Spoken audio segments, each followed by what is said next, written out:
Hey friends. Okay, so a while back I shared in my stories about my printable storage, and I swear I haven't gotten so many questions ever about anything.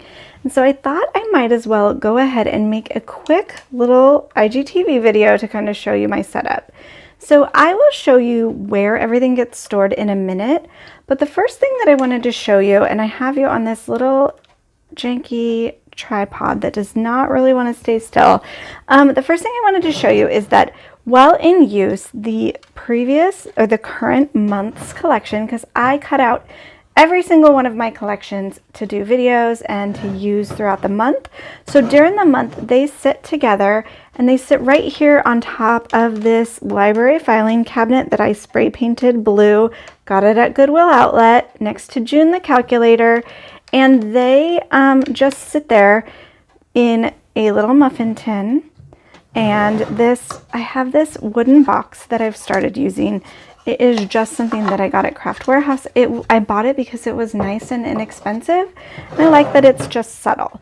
So they sit here and kind of face me at my desk while I work. It's fun to have my designs on display, and it's also fun to be able to reach for them anytime that I would like to. But at the end of the month, I need to clear this out because my new release is about to get printed out and I need to move it in to its new home. And so what I use to do that step is these. These are little Ziplocs, which I'm just going to go ahead and link in my post below.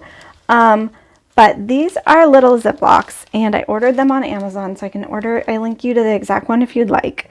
They are, I believe, about 4 inches by 6 inches. So what I'm going to do is measure them for you so that when you're looking for them, you know. So if you don't count the zip, they are exactly 6 inches by 4 inches, just like that. And I do find that because of the zip top, something that is 4 inches wide struggles to fit in here. However, I don't usually design 4x6 cards anymore, and so I don't find it to be a problem. And I just take this Ziploc and I load it up with all of the pieces. I don't think too hard about it. I used to break out the little pieces or the tabs, but because for the sake of like consistency and simplification, I just use one bag for one set. If I have two like really closely coordinating sets, sometimes I'll even put 2 bags together or 2 sets in a bag. But I'm just going to add all these in here, and I'm doing them while you watch. So now, of course, I'm fumbling at it. But that way, if I ever want to work with this set again, it's all in one place, and I know that all of these coordinate. And so that makes it simple for me when I'm looking for certain color tones. I can just find them all together in one place.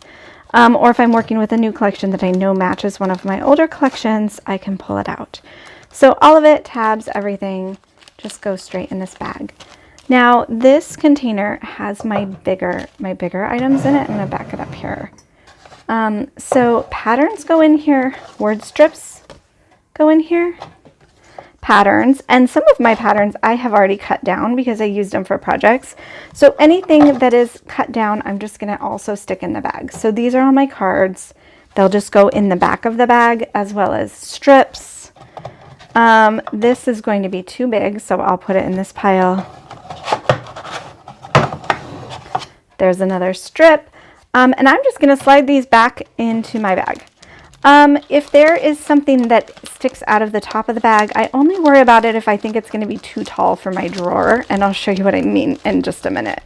So there we go. This sticks out just a little bit. It doesn't matter to me. I never close them all the way.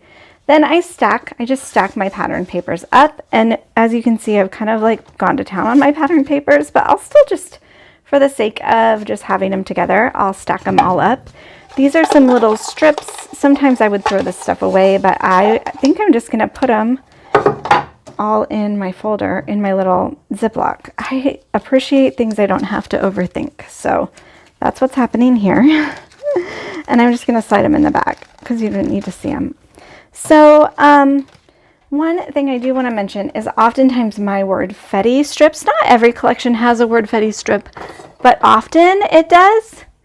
And so what I'll do is I will cut my word Fetty down if I can to make it fit. So this one is going to be easy to cut down. I'll probably go into thirds, and I'm just going to keep them in chunks, but I'm cutting them small enough to fit in my little baggie, because then it's all together and that makes it easier. My Bible verses, which in this collection I had already cut apart, but often they're in a long strip across the top, and I will just cut those puppies up and put them once again in these bags. These bags are so inexpensive and simple. They have made my life so much easier. Okay, there it is. There's this.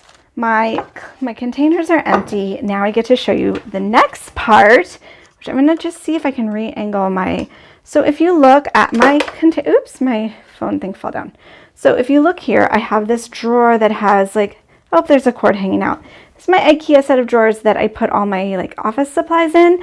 And then right on top is this, it's just a metal card catalog-y type case.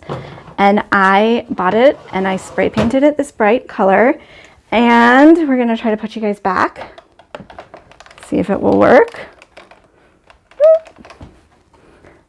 There we go. I spray painted it this bright color, and then all I do is I just open up my drawer and I put my, oh, I went a little too far.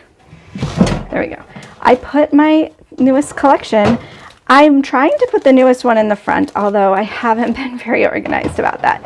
Then if you slide to the very back of the drawer, you can see there's like a little stopper. This has a handle on it and it will get bigger and smaller, so I can actually tighten that up. But I just put my patterns, and I try to use that same technique where I just put the most recent patterns in the front. That does not create a perfect system. Like when I need to find older patterns, obviously I'm going to have to dig a little bit. But the beauty is that all of my printables are together right here in one place. All of them fit in one side right now, but look at you guys, there are so many collections here, and they're all just gathered up into their little families. And I love that about it. Eventually, I think I'm probably going to make some dividers for like themes. I think like different seasons maybe, or different things, like we always do revival camp. But for now, this is how they live. And then I can just close it back up, and it is put away super tidy. On this side, I have other products that I've printed out, not printables from Illustrated Faith, but just like journal cards, things like that. And then even in the back here, I have some little snippy bits. So sometimes if a piece I can't find the home for it, I'll just stick it in that little container that lives in the back of my drawer. So that is all there is to it. It's such a simple way to do it. And now these little containers are ready. I'm going to move those scissors. These little containers are ready right here to go, and I can fill them with my next collection, so that I'm always looking at it and always thinking about how I can put it to use. That's it. Simple, easy peasy, and I really recommend this system. If you are a person that doesn't cut out all your pieces, this won't work for you. But if you're a person that likes to fussy cut everything in advance, those little bags are just a lifesaver. All right, thanks so much.